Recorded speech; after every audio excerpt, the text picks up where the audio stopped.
So, this is it. You don't need us anymore for D&D content or Critical Role. Oh, hells no. I am absolutely needing you guys for Campaign 4. Just gonna say that right from the jump. Great. Till our 90s, haha, darling.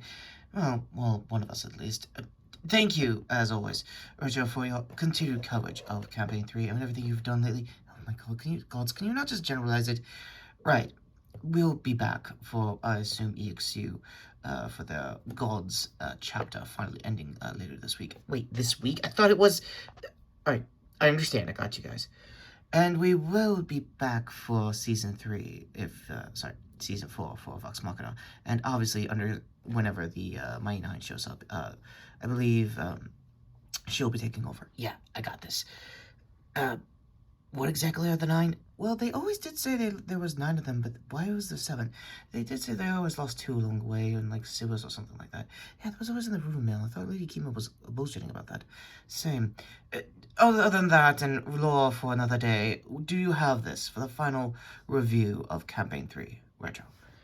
Yes, I believe I do. Anyway, hey everybody, what's up? This is Retrokid Reviews. Going to do the weirdest thing I think I haven't done lately for this campaign. Talk about my Tumblr posts, because, wow, 8 hours doesn't really cut it when it comes to a lot of endings for 3 campaigns in a row for Critical Role.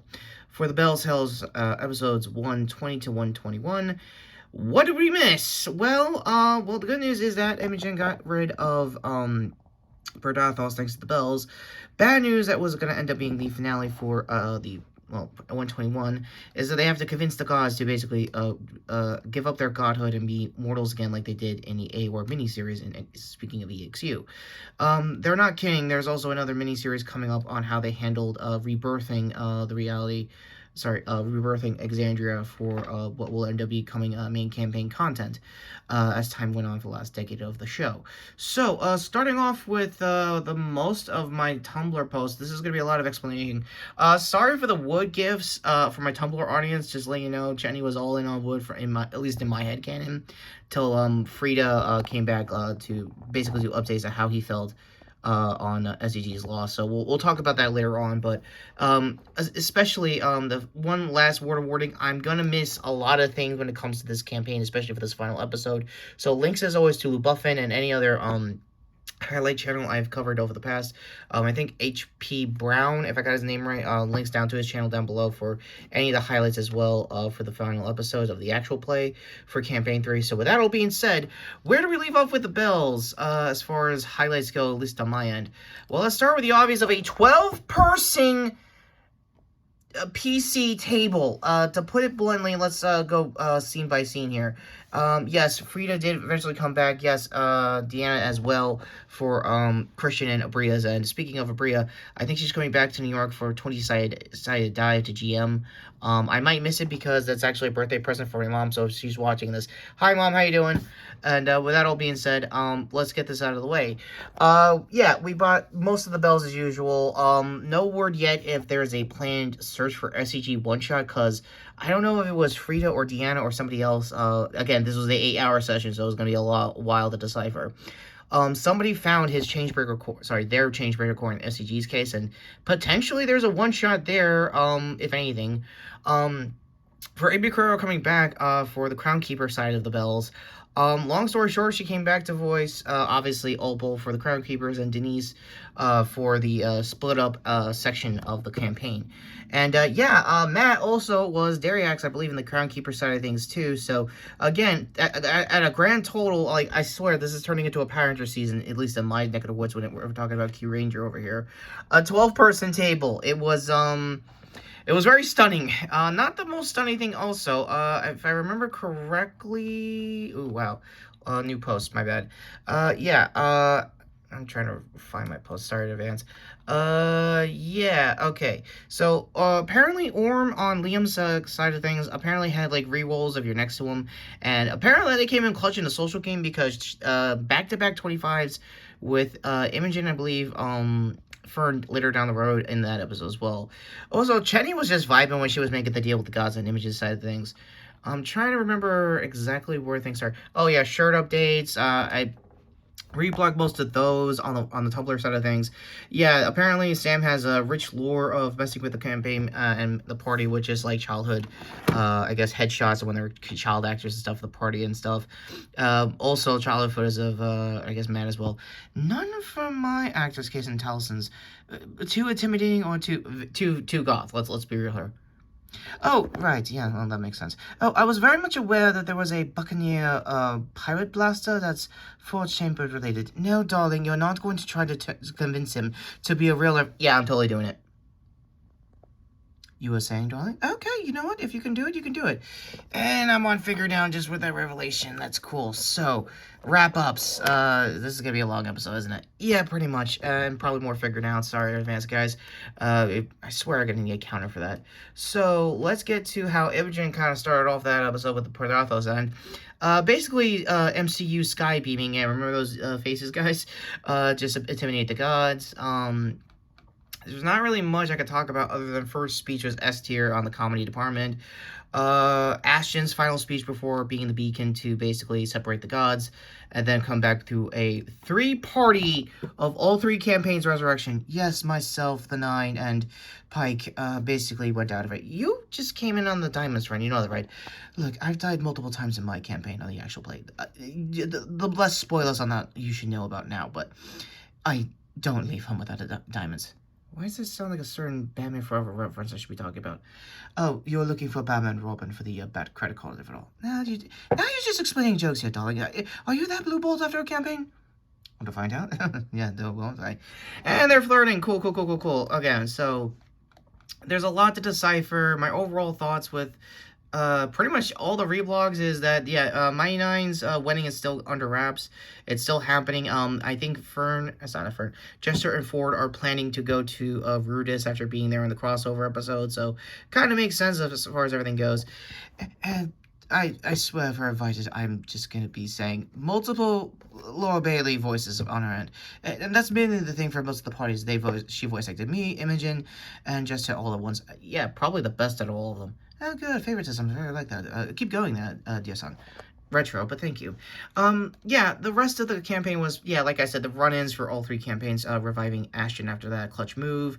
The Shard almost got played in, so basically Ford almost had a sacrifice vibe. And yes, sorry to my Tumblr audience, I am very much Power Rangers coded, so if you're seeing this on my Tumblr account, now you know why. So with that being said, yeah, wrap-ups is pretty much, we got a FCG callback when he first resurrected on Ashton's side of things. Predathos, after he realized the gods bailed, pretty much died of starvation or is hunting what little betrayer god stayed, so that's probably going to be the case going into campaign 4 as well. Yeah. Oh, and also, sorry for the water roll reference for that, for the one guy that noted me. Thank you in advance. But, yeah, long story short, the set lights were going all over the map. I don't know if I got the setting for it. No, not in the 12-person meetup, sorry.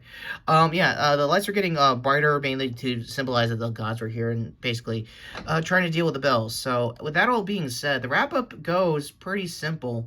Well, do you guys want to talk about your campaign's ending first before anyone else? We'll wrap up on the Mighty Nine side of things. They're going to do double checks if Ludinus is still around. I believe their Dirtwist is basically head of, what would you call it? Heat diner scene. Oh, fuck, was that serious? Oh, he really says fuck anymore. Wait, is that a good sign or a bad sign? Probably both. Yes, on our end, I must congratulate the Bells to catch up years later, and I believe Imogen's Dreams. That was one of the final speeches I believe Laura made with Miss Himmels. And yes, her and her relationship with Lana is very canon, and always will be canon, as long as many other ships, I guess. Getting back on topic with us, Vaxel, my dear brother, has newly returned from us, from the matron, and has the pesky thing of living forever until he finds said matron. So Kiki isn't going to be alone now for the foreseeable future, probably to campaign 4. So good for her, and our children's legacies are secured. Finish the sentence again. I will put you in bed. Oh, you will try. Right, so that's our overall thoughts on our side of things. For the Bells, it's more wrap-ups, but ultimately, what is your overall review, Retro? Well, for this campaign, for everything, to put it bluntly, this is where I gotta get a little serious. Long story short, for those who know, my father recently passed away back in 2021 when this campaign dropped. So basically, 3.5 years later, I want to say this nicely. I want to dedicate my final review for this campaign to him, as many other things I was promised to do, like Tomorrowverse, Batman, among other things.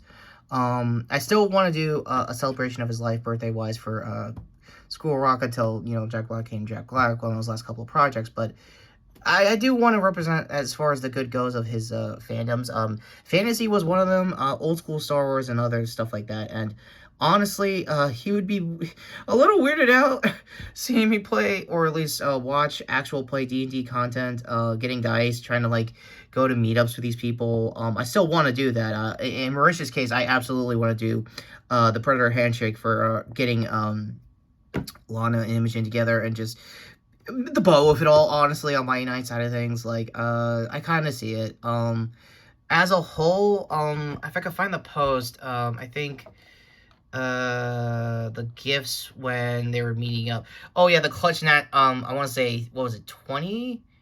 No, it was a 30 on the DC of 30 when it was convincing the gods. Yeah, that was the nat 20 moment of the campaign. I'm gonna be real with you on that, among many, but yeah, this right here.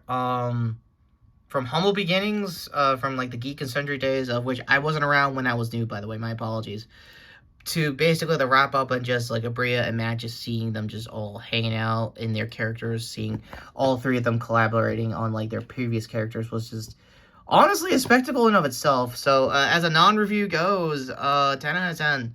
I highly recommend, if you can, watch the abridged series on Beacon for the Bell Cells. Trust me when I say this, the ending is very much worth it. There is still a lot of questions myself, mainly on the Ludinous side of things, knowing he basically pulled a Thanos from Infinity War ending.